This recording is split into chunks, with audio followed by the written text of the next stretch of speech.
નમસ્કાર. ચેતર વસાવાને લઈને મોટો ડખો. ડેડિયાપાડા ફુલસર ગામે ભાજપ સંકલ્પ યાત્રામાં ભાજપ સાંસદ મનસુખ વસાવા વિફર્યા હતા. ખોટી રીતે ઉશ્કેરનાર લોકોથી આદિવાસીઓને સાવધ રહેવા સાંસદે જાહેરમાં ટકોર કરી છે. જંગલની જમીનો અમે અપાવીશું, તેની સરકાર નથી, એ ક્યાંથી અપાવશે તેવું કહીને ભાજપમાં સાંસદ મનસુખ વસાવાએ આપના ધારાસભ્ય ચેતર વસાવા પર પ્રહાર કર્યા. તેમણે કહ્યું કે આદિવાસીઓ દુઃખી હોવાનું મુખ્ય કારણ વ્યસન છે.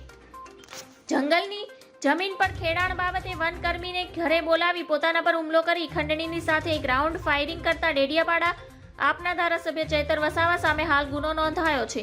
આપના ધારાસભ્ય ઘણા દિવસોથી ફરાર છે, જેને લઈને પોલીસ પણ તેઓને શોધી રહી છે. મનસુખ વસાવાએ કહ્યું કે નાની મોટી કચેરીમાં ગરીબ આદિવાસીઓને કામ કરે છે, તેમને ધમકાવવા કરતા સરકારને કામ કરવું જોઈએ. અગાઉની સરકાર આદિવાસીઓને જંગલની જમીનો નથી મળતી, જે ભાજપ સરકારે અપાવી રહી છે.